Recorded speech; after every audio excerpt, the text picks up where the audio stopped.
Hi friends, ಎಲ್ಲರಿಗೂ ನಮಸ್ಕಾರ. ನಾನು ನಿಮ್ಮ ಮರಿಯಮ್ಮಾಲ.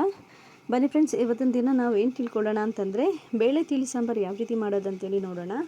ನಾನೀಗ ಒಂದು ಜಾರಿಗೆ ಏನು ತೊಗೊಂಡಿದ್ದೀನಿ ಅಂತಂದರೆ ಮೆಣಸಿನ ಕಾಳು ಮತ್ತು ಜೀರಿಗೆ, ಸ್ವಲ್ಪ ಮೆಂತ್ಯ, ಇದು ಮೂರನ್ನು ಸಹ ಸ್ವಲ್ಪ ಹುರ್ಕೊಂಡು ಕಮ್ಮಿ ಇದರಲ್ಲಿ ಎಣ್ಣೆ ಹಾಕ್ಬೋದು. ಅದೇ ರೀತಿ ಹುರ್ಕೊಂಡು ಕೊಬ್ಬರಿನೂ ಸೇರಿಸ್ಕೋಬೇಕು. ಸ್ವಲ್ಪ ಕೊಬ್ಬರಿ ಹಾಕಿದ್ರೆ ತುಂಬ ರುಚಿಯಾಗಿರುತ್ತೆ ಫ್ರೆಂಡ್ಸ್. ಇದನ್ನು ನೀವು ಟ್ರೈ ಮಾಡಿ.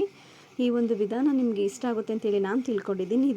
ಮತ್ತು ಇದನ್ನು ಮಿಕ್ಸಿ ಮಾಡಿ ಇಟ್ಕೊಳ್ಬೇಕು. ಇದ್ರ ಜೊತೆಗೆ ನಾನು ಕರ್ಬೇವಿನ ಸೊಪ್ಪು ಮತ್ತು ಒಣಗಿದ ಮೆಣಸಿನ್ಕಾಯಿ, ಬೆಳ್ಳುಳ್ಳಿನ ಜಬ್ಬಿಟ್ಕೊಂಡಿದ್ದೀನಿ. ಇದಾದಮೇಲೆ ನಾನು ಒಂದು ಕುಕ್ಕರ್ಗೆ ನಾನು ಬೇಳೆ, ಟೊಮೊಟೊ ಹಣ್ಣು, ಹಸಿಮೆಣಸಿನ್ಕಾಯಿ, ಬೆಳ್ಳುಳ್ಳಿ, ಎಣ್ಣೆ ಮತ್ತು ಅರಿಶಿನ ಪುಡಿ ಹಾಕಿ ಬೇಯಿಸಿಟ್ಕೊಂಡಿದ್ದೀನಿ. ಈಗ ನೀವು ನೋಡ್ತಿದ್ದೀರಾ. ಇದನ್ನು ನಾವು ಏನು ಮಾಡೋಣ ಅಂತಂತಂದರೆ, ಇದನ್ನು ಮಿಕ್ಸಿ ಮಾಡೋದು ಬೇಡ. ತುಂಬ ನುಣ್ಣಗಿದ್ರೆ ಯಾವ ಸಾಂಬಾರು ತಿನ್ನೋದಕ್ಕೆ ಚೆನ್ನಾಗಿರಲ್ಲ. ಸೊ ಇದನ್ನು ನಾನು ಚಮಚದಲ್ಲೇ, ಸೌಟ್ನಲ್ಲೇ ನಾನು ಇದನ್ನು ಸ್ಮ್ಯಾಶ್ ಮಾಡ್ಕೊಳ್ತೀನಿ. ಅದನ್ನು ನುಣ್ಣು ಮಾಡಿಕೊಂಡು ಎಷ್ಟು ಬೇಕೋ ಅಷ್ಟು ನೀರು ಹಾಕ್ಕೊಂಡು ನಾವು ಕುದಿಸ್ಕೊಳ್ಳೋಣ. ಮತ್ತು ಅದಕ್ಕೆ ನಾವು ಮಸಾಲೆ ನಾವು ಮಿಕ್ಸಿ ಮಾಡಿ ಇಟ್ಕೊಂಡಿದ್ದೀವಲ್ಲ, ರುಬ್ಬಿಟ್ಟಿರೋ ಮಸಾಲೆನೂ ಸಹ ನಾವು ಅದಕ್ಕೆ ಸೇರಿಸೋಣ. ಅದ್ರ ಮಧ್ಯದಲ್ಲಿ ಒಂದು ಹೆಲ್ತ್ ಟಿಪ್ಸ್ ಹೇಳೋದಕ್ಕೆ ನಾನು ಇಷ್ಟಪಡ್ತೀನಿ ಫ್ರೆಂಡ್ಸ್. ನೀವೀಗಾಗಲೇ ಕೇಳಿದ್ದೀರಾ ಏನಂತಂದರೆ ಬೆಟ್ಟದ ನೆಲ್ಲಿಕಾಯಿ. ಈ ಬೆಟ್ಟದ ನೆಲ್ಲಿಕಾಯಿ ಯಾವುದಕ್ಕೆಲ್ಲ ಒಂದು ಉಪಯೋಗ ಆಗ್ತದೆ ಅಂದರೆ ಜೀರ್ಣಕ್ರಿಯೆಗೆ ತುಂಬ ಒಳ್ಳೆಯ ಒಂದು ಮದ್ದಾಗಿರುತ್ತೆ. ಮತ್ತು ಗ್ಯಾಸ್ಟ್ರಿಕ್ ಪ್ರಾಬ್ಲಮ್ ಎಲ್ಲರಿಗೂ ಸಹ ಇರುತ್ತೆ. ಇದನ್ನು ಯಾವಾಗಲೂ ತಿನ್ನೋಲ್ಲ, ದಿನಕ್ಕೊಂದು. ಈಗ ನಮ್ಗೆ ಯಾವಾಗ ಸಿಗುತ್ತೆ ಆಗ ತಿಂದರೆ ನಮಗೆ ಈ ಒಂದು ಗ್ಯಾಸ್ಟ್ರಿಕ್ನ ಸಮಸ್ಯೆ ನಮಗೆ ಸರಿ ಹೋಗುತ್ತೆ. ಮತ್ತು ಹೊಟ್ಟೆ ಉಬ್ಬಿಸ್ಕೊಳ್ಳುತ್ತಲ್ಲ, ಈ ಒಂದು ಹೊಟ್ಟೆ ಉಬ್ಬರಿಕೆಗೂ ಸಹ ಇದು ಉಪಯೋಗ ಆಗುತ್ತೆ. ಮತ್ತು ಕಫ ಅಂತೂ ತುಂಬ ಕೋಲ್ಡ್ ಆದಾಗ, ಈಗ ಕೆಲವ್ರಿಗೆ ಹಾಲು ಕುಡಿದಾಗ ಕಫ ಸೇರುತ್ತೆ. ಬೇರೆ ಬೇರೆ ವಿಧದಲ್ಲಿ ಕಫಗಳು ಸೇರಿಕೊಳ್ಳುತ್ತೆ. ಕೆಮ್ಮು ಬಂದಾಗ ಆ ರೀತಿ ಕಫ ಹೊರಗಡೆ ಬರಲು ಸಹ ಇದು ಏನಾಗುತ್ತೆ ಅಂದರೆ ಸಹಾಯ ಆಗುತ್ತೆ. ಈ ಒಂದು ಬೆಟ್ಟದ ನೆಲ್ಲಿಕಾಯಿನ ಉಪಯೋಗನ ನೀವು ಪಡ್ಕೊಳ್ಳಿ ಅಂತೇಳಿ ಇನ್ನು ಹಲವಾರು ವಿಧದ ಒಂದು ಉಪಯೋಗ ಇದರಲ್ಲಿದೆ. ತುಂಬಾ ಒಳ್ಳೆಯದು ಫ್ರೆಂಡ್. ಇದು ಉಪಯೋಗ ತಿಳ್ಕೊಳ್ಳಿ ಅಂತೇಳಿ ಈ ಒಂದು ಸಣ್ಣ ಮಾಹಿತಿನ ನಿಮ್ಗೆ ತಿಳಿಸಿದ್ದೀನಿ.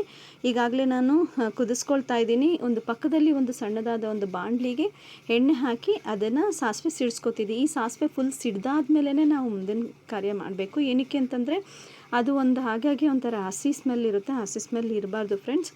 ಪಕ್ಕದಲ್ಲಿ ನಾವು ಕುಕ್ಕರ್ನಲ್ಲಿ ಎಷ್ಟು ಬೇಕೋ ಅಷ್ಟು ನೀರು ಹಾಕ್ಕೊಂಡು, ಮಸಾಲೆ ಹಾಕ್ಕೊಂಡು, ಸ್ವಲ್ಪ ಉಪ್ಪು ಹಾಕಿ ನಾವು ಕುದಿಸ್ಕೊಂಡಿದ್ದೀವಿ. ಫಸ್ಟು ನಾವು ಏನು ಮಾಡೋಣ ಅಂತಂದರೆ ಇಲ್ಲಿ ಒಗ್ಗರಣೆ ಕೊಟ್ಕೊಳ್ಳೋಣ.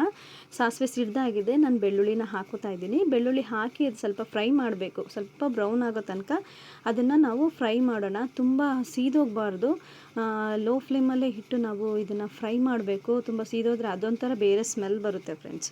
ಅದರಿಂದ ನಾವು ಹುಷಾರಾಗಿ ಅಡುಗೆ ಮಾಡುವಾಗ ಒಂಥರ ಹುಷಾರಾಗಿ ನಾವು ಅಡುಗೆನ ನಾವು ಮಾಡಬೇಕಾಗುತ್ತೆ. ಈಗ ನೋಡಿ, ಸ್ವಲ್ಪ ಫ್ರೈ ಆಗಿದೆ. ಇಷ್ಟು ಫ್ರೈ ಆಗೋದು ಸಾಕು. ಇದಕ್ಕೆ ನಾನು ಕರ್ಬೇವಿನ ಸೊಪ್ಪು ಮತ್ತು ಒಣಗಿದ ಮೆಣಸಿನ್ಕಾಯಿನ ಸೇರಿಸ್ಕೊಳ್ತಾ ಇದ್ದೀನಿ. ಈಗ ನೋಡಿ, ಕರ್ಬೇವಿನ ಸೊಪ್ಪು ಹಾಕ್ತಾಯಿದ್ದೀನಿ. ಈ ಒಂದು ಫ್ಲೇವರ್ ಇದ್ರೇ ಬೇಳೆ ತಿಳಿ ಸಾರಿಗೆ ತುಂಬ ಚೆನ್ನಾಗಿರುತ್ತೆ ಫ್ರೆಂಡ್ಸ್. ಈಗ ನೋಡಿ, ಒಣಗಿದ ಮೆಣಸಿನ್ಕಾಯಿ ಹಾಕೋತೀನಿ. ಒಣಗಿದ ಮೆಣಸಿನ್ಕಾಯಿ ಹಾಕಿ ಆದಮೇಲೆ ಇದನ್ನು ಚೆನ್ನಾಗಿ ಫ್ರೈ ಮಾಡಿ ನಾವೇನು ಮಾಡೋಣ, ಪಕ್ಕದಲ್ಲಿ ಕುದಿತಾ ಇರತಕ್ಕಂಥ ಬೇಳೆ ತಿಳಿ ಸಾರಿಗೆ ಅದನ್ನ ಸೇರಿಸ್ಕೊಳ್ಳೋಣ. ಇದನ್ನು ಫುಲ್ ಸೇರಿಸ್ಕೊಳ್ಳೋಣ. ಇದು ಆದಮೇಲೆ ಕೊತ್ತಂಬರಿ ಸೊಪ್ಪನ್ನ ಸಹ ಸ್ವಲ್ಪ ಉದುರಿಸ್ಕೊಳ್ಳೋಣ. ಈ ಕೊತ್ತಂಬರಿ ಸೊಪ್ಪು ಉದುರಿಸಾದ್ಮೇಲೆ ನೋಡಿ, ಘಮ ಎಷ್ಟು ಚೆಂದ ಇದೆ ಅಂದರೆ ಬೇಳೆ ತಿಳಿ ಸಾರು. ಅದು ನೋಡೋದಕ್ಕೇ ತುಂಬ ಇಷ್ಟ ಆಗ್ತಾಯಿದೆ. ತುಂಬಾ ಚೆನ್ನಾಗಿದೆ ಫ್ರೆಂಡ್ಸ್. ಈ ಒಂದು ಬೇಳೆ ತಿಳಿ ಸಾರು ತುಂಬ ಒಂಥರ ರುಚಿಕರವಾಗಿದೆ. ಈ ಒಂದು ತಿಳಿ ಸಾಂಬಾರನ್ನ ನೀವು ಸಹ ರುಚಿ ನೋಡಿ, ಮನೆಯಲ್ಲಿ ಮಾಡಿ ರುಚಿ ನೋಡಿ ಹೇಗಿದೆ ಅಂತೇಳಿ ನನಗೆ ಕಮೆಂಟ್ಸಲ್ಲಿ ತಿಳಿಸಿ ಅಂತೇಳಿ ನಾನು ನಿಮ್ಮನ್ನ ಕೇಳ್ಕೊಳ್ತಾ ಇದ್ದೀನಿ. ಅದೇ ರೀತಿಯಾಗಿ ನಿಮಗೆ ಈ ವಿಡಿಯೋ ಇಷ್ಟ ಆಗಿದ್ದರೆ ಲೈಕ್ ಮಾಡಿ, ಸಬ್ಸ್ಕ್ರೈಬ್ ಮಾಡಿ, ನನ್ನ ಚಾನಲ್ಗೆ ಸಪೋರ್ಟ್ ಮಾಡಿ ಫ್ರೆಂಡ್ಸ್. ಈಗ ನೋಡಿ, ನಾನು ಕುಕ್ಕರ್ನಲ್ಲಿ ಎಲ್ಲ ಮಾಡಿ ಆಯಿತು. ಅದು ಹಾಗಾಗೇ ಇರುತ್ತೆ. ಸೊ ನೀಟಾಗಿ ಕಾಣಿಸ್ಬೇಕು ಅಂತಂದರೆ ನಾವೇನು ಮಾಡಬೇಕು, ಮತ್ತೊಂದು ಪಾತ್ರೆನಲ್ಲಿ ಹಾಕಿ ಒಂದು ಕುದಿಯಿದ್ರೆ ಸಾಕು. ನಿಮ್ಮ ಅಡುಗೆ ಮನೆಯನ್ನು ನೀಟಾಗಿ ಕ್ಲೀನ್ ಮಾಡ್ಕೊಂಡು ಇಟ್ಕೊಳ್ಳಿ. ಅದಿನ್ನೂ ತುಂಬ ಚೆನ್ನಾಗಿರುತ್ತೆ ಫ್ರೆಂಡ್ಸ್. ಈ ಒಂದು ವಿಡಿಯೋ ನಿಮ್ಗೆ ಇಷ್ಟ ಆಗಿದ್ದರೆ ಲೈಕ್ ಮಾಡಿ, ಸಬ್ಸ್ಕ್ರೈಬ್ ಮಾಡಿ, ನನ್ನ ಚಾನಲ್ ಸಪೋರ್ಟ್ ಮಾಡಿ. Thank you friends.